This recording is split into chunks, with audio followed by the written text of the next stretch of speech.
गोपाल कृष्ण गोखले, जिन्होंने सबसे पहले एक सरकारी बिल के विरोध में लेजिस्लेटिव काउंसिल से वॉकआउट किया। एक ऐसा नेता जिसके सादगी से भरे और आंकड़ों से दुरुस्त बजट भाषणों के बारे में पढ़ने के लिए लोग अखबार का इंतजार करते थे।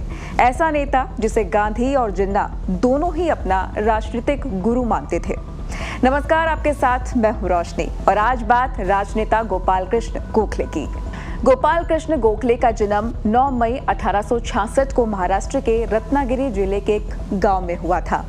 गोखले गरीब परिवार से थे, मगर उनके पिता शिक्षा की अहमियत समझते थे। खुद मुफलिसी में रहे, मगर बेटे को अच्छी से अच्छी शिक्षा दिलाई।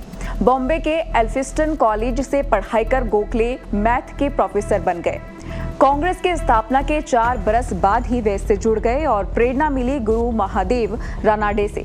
कॉलेज में गोखले के दोस्त थे बाल गंगाधर तिलक, जो बाद में उनके सबसे मशहूर राजनीतिक प्रतिद्वंदी बने।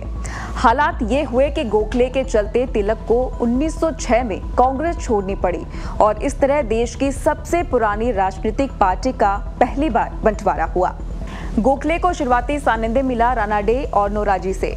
इससे उन्हें ब्रिटिश संस्थानों और कानूनों की बारीकियां समझने और कानून की बारीकियां समझने का मौका मिला।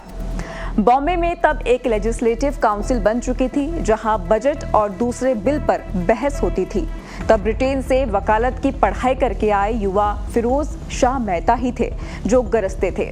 लेकिन 19वीं सदी के आखिर में मेहता की तबीयत नासाज रहने लगी, तो उन्होंने गोखले की काउंसिल में एंट्री करवाई और तभी से वॉकआउट वाला वाकया हुआ। इसकी नौबत आई किसानों से भूमि अधिकार छीनने के लिए प्रस्तावित एक बिल के दौरान। लेकिन सरकार बहुमत के बल पर विधेयक पास करने पर अड़ गई, तो मेहता, गोखले और दूसरे सदस्य सदन से वॉकआउट कर गए। यह अद्भुत था, ब्रिटिश परंपराओं के पोषकों को मिर्ची लग गई। गोखले कई तार्किक आंकड़े देते थे और साथ ही उन्होंने बताया कि कैसे अकाल के वक्त भी बरतानिया सरकार ने लगान की दरें बढ़ाई, सेना पर फिजूल खर्च किया और शिक्षा में खर्च पर कटौती की। गोखले के इन भाषणों ने सरकार की नकली छवि को सिरे से उधेड़ दिया। लेकिन महज 48 साल की उम्र में लगातार सफर और सक्रियता के चलते गोखले बीमार रहने लगे थे और 19 फरवरी 1915 को गोखले का मुंबई में निधन हो गया।